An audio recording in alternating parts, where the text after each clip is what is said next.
Bom dia a todos e todas. Eu queria, em primeiro lugar, parabenizar o Tribunal Popular pela realização desse seminário, desse evento. Queria cumprimentar meus amigos, colegas, Haroldo, José Ricardo e Adriana.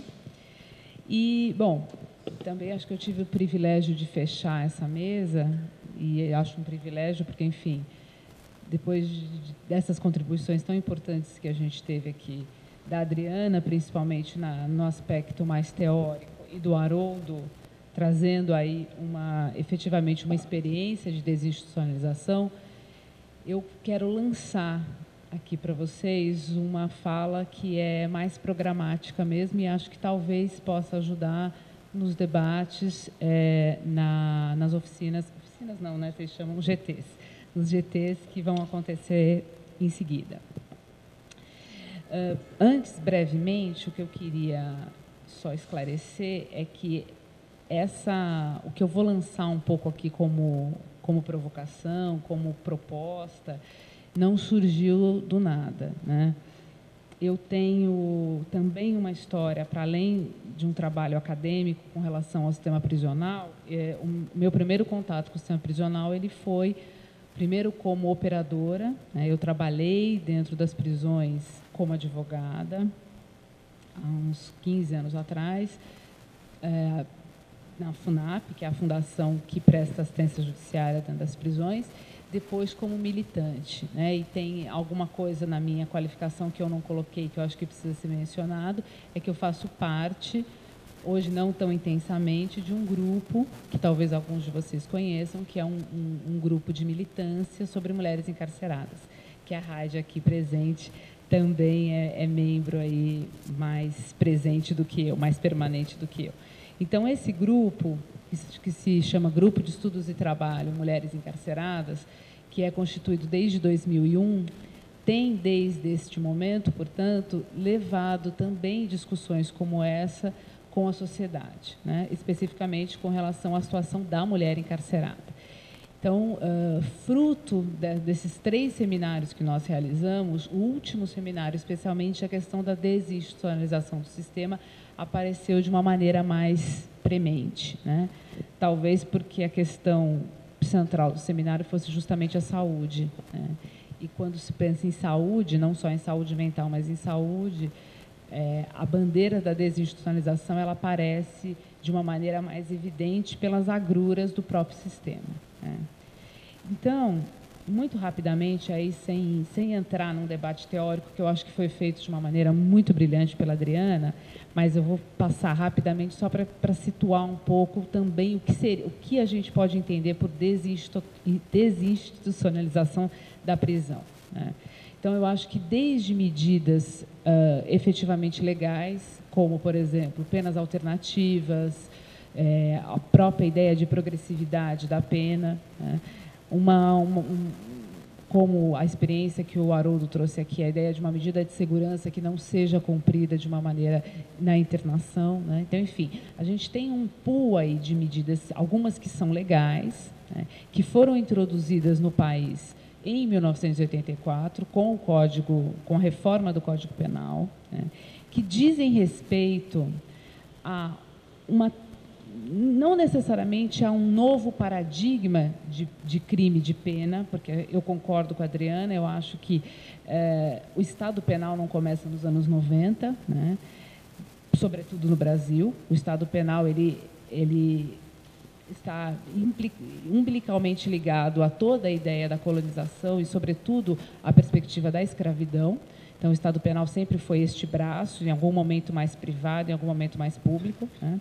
Mas a gente também não pode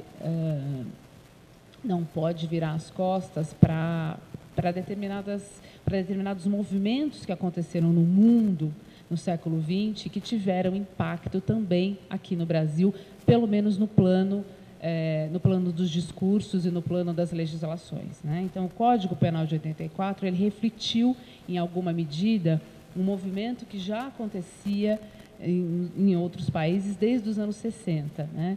que é uma perspectiva de uma prisão que seja menos excludente, né?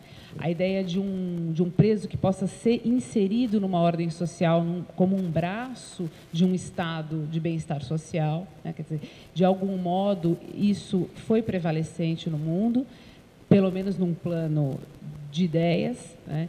E o Brasil incorporou isso de uma maneira tardia no plano legislativo em 84, em parte, né? A sua legislação, em parte, previu isso, e daí, portanto, essas medidas desinstitucionalizadoras, tímidas, é verdade, mas que foram previstas nesse Código, né? E também na Constituição Federal. O que acontece é que, nos anos 90, efetivamente, no mundo, você tem a inflexão disso tudo, né? Você tem as legislações que eram mais progressistas, que vão deixando de ser progressistas, medidas como intolerância zero, enfim, todo o movimento de lei e ordem se intensifica, né? E o Brasil, como não podia deixar de ser, também esse movimento alcança o país, né? Quer dizer, o país que muito tardiamente tentou esboçar uma política criminal mais progressista, poucos anos depois já vive o reverso disso, né? E no plano legislativo, um marco disso é a Lei dos Crimes Hediondos, em 1990, que já reverte o quadro do próprio Código Penal e da própria Constituição Federal, né? Ou seja, já uma série de direitos, a começar pela progressividade de pena, já são atingidos. E dali por diante a gente tem uma série de legislações de exceção que vão gradativamente suprimindo direitos, sempre comendo pelas bordas, tá? Bom, isso tudo, gente, num plano legislativo. Agora, no plano efetivo, né, quer dizer, no plano das políticas públicas e da prática do sistema prisional, a verdade é que o sistema prisional brasileiro sempre foi um show de horrores, né? A gente é impossível dizer que em algum momento o sistema vivenciou um momento mais humanizado. Quer dizer, por mais que houve tentativas muito pontuais, inclusive no estado de São Paulo, na década de 80, isso não teve nenhuma perenidade, né? O que a gente vive são sucessivas situações de barbárie, sucessivos massacres e, mais contemporaneamente, o fenômeno do PCC, que é alguma coisa que eu acho que merece ser mencionada, né? Ao final, eu devo mencionar pontualmente. Bom, então, nessa perspectiva, como pensar, então, a desinstitucionalização do sistema? Então, é uma questão que a gente se colocou nesse último seminário, em 2007, diante de uma questão, de um direito bem específico, que era o direito da saúde, né?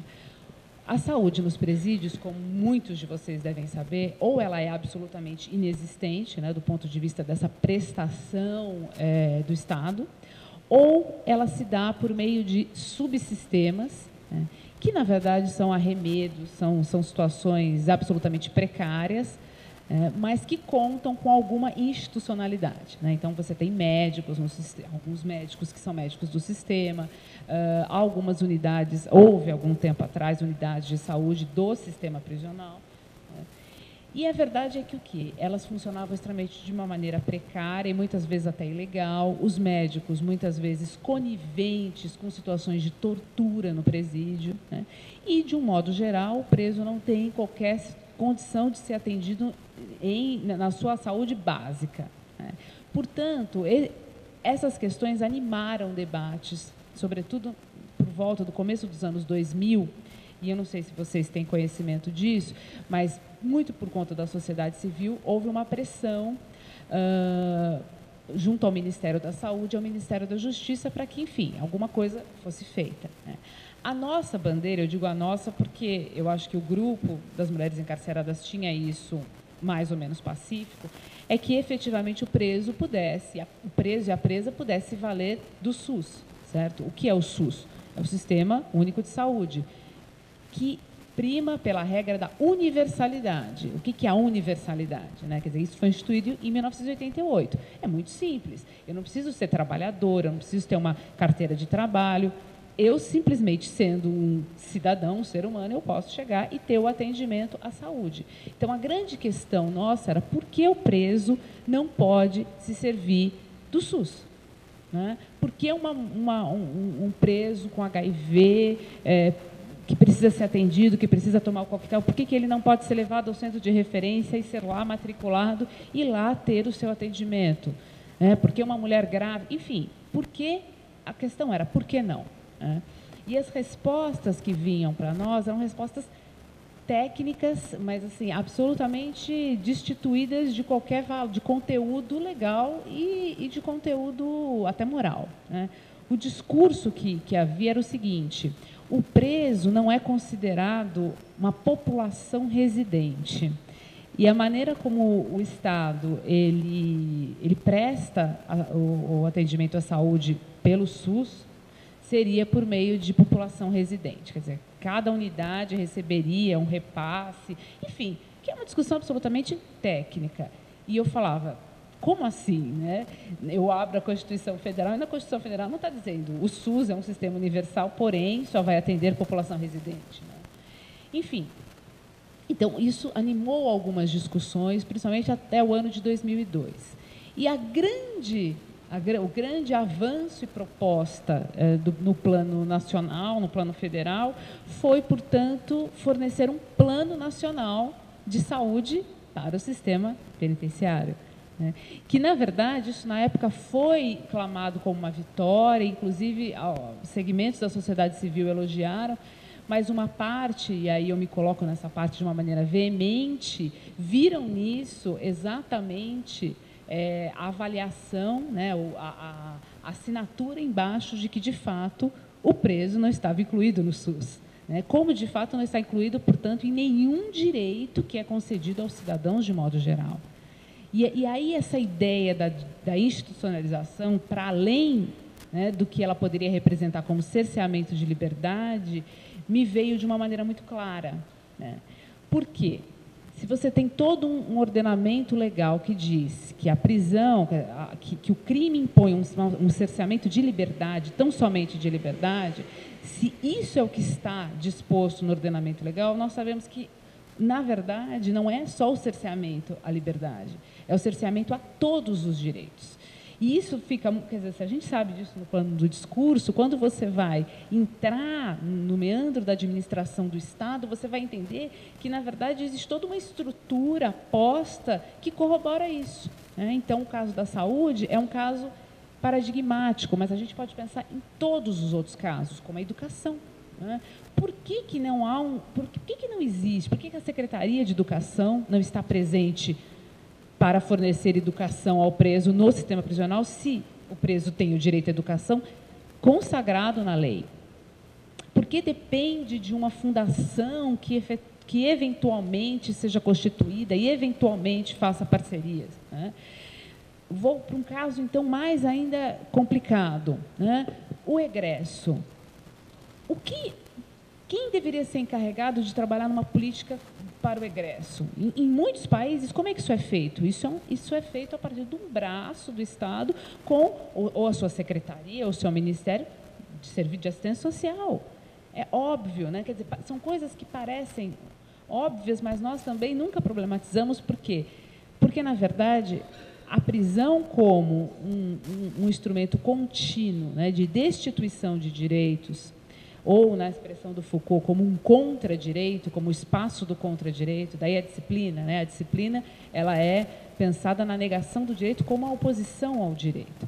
Então, a prisão como esse espaço é uma coisa que já está tão introjetada que nós não nos damos conta e o Estado continuamente avaliza isso. Né?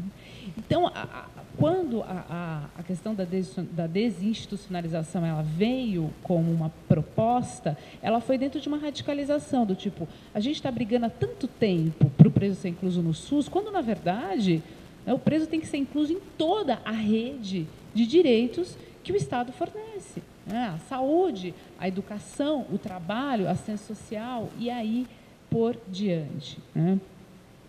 Então, você veja, é uma ideia de desinstitucionalização que não passa só pela perspectiva do preso sair da prisão, do tipo, cumprir uma medida em meio aberto, mas para entender que o Estado tem que se fazer presente, ou dentro ou fora da prisão, não importa, no atendimento aos direitos deste preso, para além daquilo que lhe é dado ali dentro, que, na verdade, são subsistemas, são subculturas, né?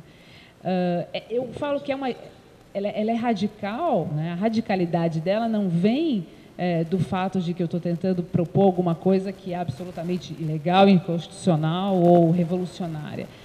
Na verdade, a radicalidade vem por isso que eu falei para vocês, porque está tão introjetado, é uma coisa que está tão normalizada, né, que não deve haver qualquer direito, que nós não nos damos conta, né, quais são as alternativas. Quer dizer, como que efetivamente você tem que garantir esses direitos, o Estado tem que fornecer como Estado, né, e aí eu acho que a questão da sociedade civil é muito importante. Eu não tenho nada contra ONGs que trabalham dentro do sistema. Eu mesma já tive uma ONG, já trabalhamos, mas eu acho que a gente precisa entender que uma coisa é a ONG, a sociedade civil, outra coisa é o Estado, né? Os direitos têm que ser prestados pelo Estado, porque senão a gente entra numa coisa perigosa, né? A gente abre um precedente perigoso e aí o subsistema vai ser cada vez mais sub ainda, né? Então, a proposta, o que eu lanço para vocês é assim: por que o Estado, nas suas secretarias, nos seus ministérios, nas suas políticas de primeira linha, que a gente sabe que não são tão de primeira linha, mas são muito mais do que aquilo que é praticado dentro do sistema, por que ele não se faz presente no universo da prisão? E por que isso não lhe é exigido? Né? Por que não lhe é exigido que tenha um número X de médicos da Secretaria de Saúde, que tenha o regime equiparado aos médicos, os salários da Secretaria de Saúde? Né? Por que o preso que precisa de um tratamento de alta complexidade, ele não pode ir até um hospital? E se ele for, imagina, primeiro a resistência do hospital, depois todo o aparato de segurança que é montado, que na verdade serve mais para criar o pânico na sociedade do que efetivamente para garantir segurança. Então, acho que são essas questões que a gente precisa se colocar. Quanto tempo eu tenho ainda? 10 minutos. Aí, como eu não posso deixar de fazer a crítica da crítica da crítica, eu acho que a gente, não sei se isso foi falado, a situação do sistema prisional paulista, mas eu acho que é importante ser falada. Então, veja, o que eu estou propondo aqui é que o Estado esteja mais na prisão ou fora dela, mas o Estado que não o Estado penal, que não o Estado penitenciário prisional, né? O Estado. Né? Até porque não é possível você cingir uma coisa da outra. Bom, o que vem acontecendo nas prisões paulistas nos últimos 10 anos? Né? Para além do centro de barbárie, que elas sempre foram, para os centros de tortura, que elas sempre promoveram, enfim, para além dessa situação, né, com o fenômeno PCC, que não dá tempo da gente começar a discutir aqui a origem dele, ou o que quer que seja, o que vem acontecendo nas prisões, de modo gradativo, é a delegação absoluta da gestão prisional na mão deste grupo. Ou destes grupos, ainda que eu não pense que há uma unidade, tudo bem? São grupos de presos. A gente sabe muito bem que há uma vinculação com atividades criminosas. Também a gente sabe que, em muita medida, eles regularam o espaço da prisão num ganho, até certo ponto, né, em relação ao que existia, porque diminuíram a violência sexual, etc., etc. Mas, por favor, não são Estado, não tem lastro nenhum de Estado e, portanto, também a maneira como eles vão fazer essa regulação, ela vai passar por interesses outros. O fato é que, nos últimos 10 anos, e quem entra na prisão e tem uma perspectiva minimamente histórica sabe disso, o Estado tem literalmente desaparecido do universo da prisão. Então, você não tem dentro dos raios os agentes penitenciários, né?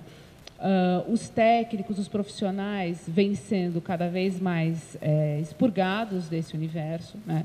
A reforma do Código da LEP em 2003 contribuiu um pouco para isso, quer dizer, as equipes técnicas foram desmontadas.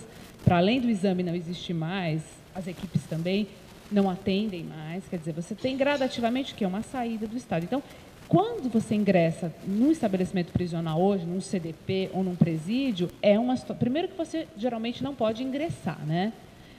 Sociedade civil quer entrar, não pode entrar. Você consegue, no máximo, ficar na sala do diretor. Mas quem consegue entrar, eu já fui do Conselho da Comunidade, então consegui, graças a isso, a pastoral entra, e a Raide está aqui para dizer se eu estou falando a verdade ou não.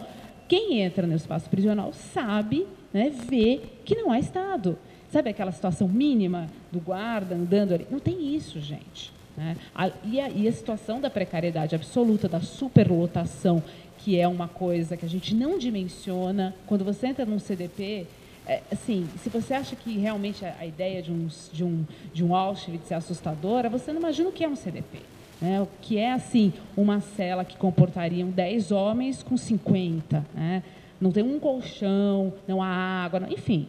Dentro dessa situação de precariedade, mas que não há rebelião, estranhamente não há rebelião, desde 2006 não temos rebelião, o que eu me espanto muito, né? Por que não há rebelião? Quer dizer, há, sem dúvida, algum sistema de controle que não é feito pelo Estado, mas que o Estado delega e negocia. Quer dizer, isso é muito perverso, isso não é mencionado, a mídia não toma... para ela isso, né? Parece que no Rio o mundo desaba, em São Paulo está tudo bem, em São Paulo aqui é a lei, a ordem, né? Quer dizer, não acontece nada desde 2006, o braço firme do secretário, o braço firme do governador, só que quando você entra, tem a chance de entrar numa prisão, você fala, tem alguma coisa errada, né? Bom, então, nessa perspectiva de uma desinstitucionalização, numa situação como essa, parece que a gente vive assim, é um abismo, né, um paradoxo. Se eu estou pedindo para o Estado se fazer presente na sua face mais de esquerda, ou seja, na sua face dos direitos sociais, etc., etc. E, na verdade, hoje, o que ele faz, né, é uma delegação completa para uma organização criminosa. Então, de fato, assim, sem dúvida, a gente está muito distante disso. Só que eu acho que a gente tem que debater essas questões. Né? Eu acho que isso tem que vir à discussão. Por que o Estado delegou completamente e, literalmente, não está nem um pouco preocupado com isso? Por que as prisões, cada vez mais lotadas, fruto desse encarceramento em massa, se tornam espaços aparentemente ingovernáveis, né? Porque não há qualquer investimento nesse sentido, mas, no ponto de vista concreto, parecem muito bem governáveis por uma organização criminosa. Então, eu acho que essa é uma questão que a gente precisa ter em mente, ainda que ela não seja diretamente o assunto dessa mesa, mas eu acho que quando a gente pensa em qualquer conteúdo programático para o sistema, a gente precisa pensar nisso. Né? Que Estado é esse? Que Estado é esse que se faz muito presente para reprimir, para prender, mas não faz qualquer gestão sequer dessa vida dentro da prisão, né? Que banaliza a barbárie, enfim, eu acho que isso a gente precisa pensar, mas, sem dúvida, tendo um horizonte, eu acho que, enfim, se a prisão, se a nossa perspectiva tem que ser o fim da prisão, e eu acho que tem mesmo, né? Porque ela é fadada ao fracasso desde quando ela foi criada, mas eu também acho que a gente não pode se furtar, como dentro de uma militância, a pensar em alternativas para que ela possa ser um espaço minimamente sobrevivível, o que ela não é hoje. Então, acho que isso tudo daí a importância dessa mesa, daí a importância desse seminário, e eu quis, então, lançar para vocês, primeiro, essas inquietações e depois essa perspectiva mesmo, porque a gente não pode chamar o Estado para dentro da prisão, para além dos seus subsistemas, para além dos seus subdireitos. Tá? Era isso, gente. Obrigada.